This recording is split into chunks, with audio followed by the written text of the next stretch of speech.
Hi everyone, Zachary Lui here from Toronto Qigong. Today I'd like to talk to you about what the Dantian is and its importance to your Qigong practice.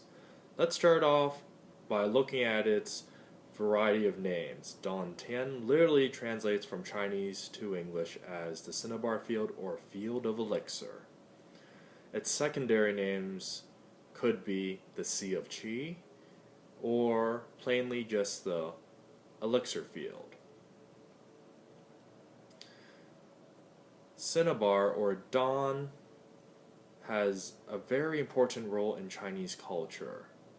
The first reference I'm going to make here is about how cinnabar would be grounded up into an ink, and that ink would be only used by the emperor to write his proclamations, and it would turn into a bright red or what we call a vermilion ink that could only be used by him. The second reference would be about how cinnabar would be a code word for alchemy and its transformative ability of changing something base, being cinnabar being ore, to mercury being a liquid.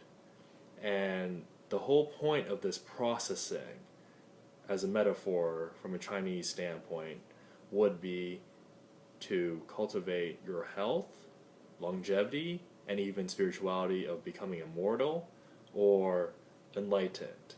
And early Chinese alchemists would actually be using external alchemy, as we call it, or traditional Chinese medicine, herbology, and actually using cinnabar and mercury to get some kind of effects in the body aside from just, say, mercury poisoning. However, later this would metaphorically be used for Qigong, transforming the body physically into something more energy based and then something more ethereally based. Symbolically, then, we can view cinnabar as a term for change, transformation, and refinement. The next word would be field or tian, which would correlate with an arable land or just a place where you can cultivate and harvest from. When we combine both words, we get the extended meaning of a field where you can cultivate transformation to be in a higher state, have more longevity, or even be enlightened and then become immortal. Let's move on now to the next name, being Qi Hai, or Sea of Qi. Now, Qi Hai not only makes a reference to the Dantian being a place of transformation, but a place where the Qi is so abundant that it overflows much like a sea.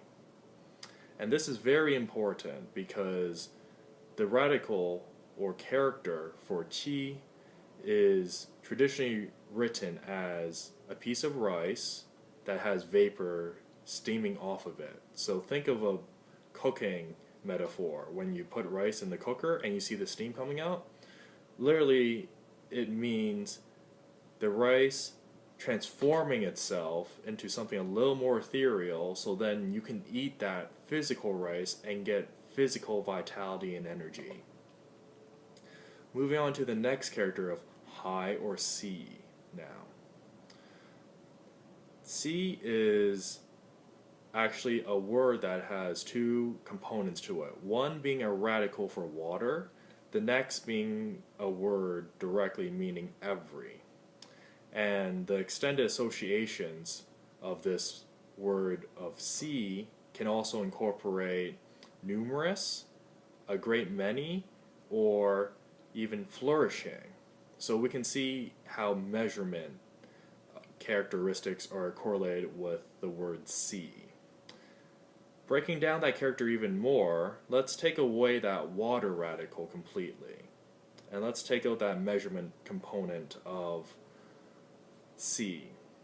What we're left with then is origin and mother. And there's a quote in Chinese, generally, or a saying I should say, that says, the sea is the mother of all rivers and water. And there's a really nice quote I found from Arthur Waley in his rendition of the Tao Te Ching, 1934 edition, that states in chapter 32, quote, "As streams and torrents flow into a great river or sea," unquote. This shows that all water will go into the sea, and then the sea will store this water and then give it back to the rivers at some point. Now, the interesting thing about this whole metaphor is in Chinese acupuncture theory, we have an actual point called Qi, which is actually physically and anatomically located where the center of gravity is and is correlated with the lower Dantian, which I'll talk about just in a little bit. However, this point being conception vessel 6 or Ren 6 is where you, if you were an acupuncturist, would tap into if the patient needed more qi, and you would tap this reserve and open it up. I will also say from an acupuncture point theory that there are many qi highs in the body, not just the Ren 6 or conception vessel 6.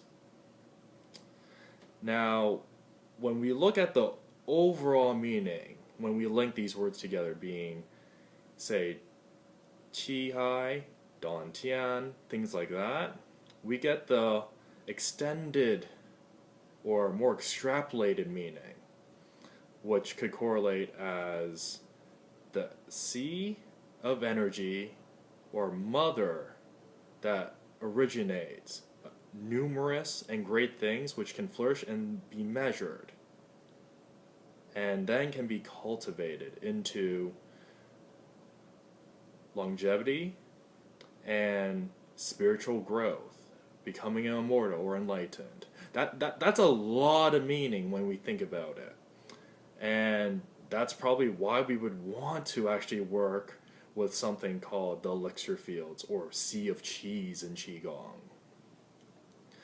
Now, with that explanation down, in Qigong we have actually 3 Dantians, and they are actually related to Chinese cosmology, and this would be called the Sankai, which would translate directly as the 3 abilities. Other names for this could be the 3 realms, the Trinity of the universe, or even the 3 powers. Now, this Trinity consists of Earth, man, and heaven. And each Dantian is actually correlated with one of these powers. The lower Dantian would be correlated with Earth. The middle Dantian would be correlated with man or human or humanity. And lastly, the upper Dantian would correlate with heaven. Generally, from a Qigong standpoint, we want to start off with Earth because it is a place that will nourish us, where we can get our basic harvest from, and then we can move toward the other elixir fields. Hence why when we do a sealing and closing, we always rub the lower Dantian. The reason again is so we have a proper foundation which then we can build a pyramid from. Now, I hope you enjoyed this presentation and video. For more information, go to Toronto Qigong, and I'll see you there.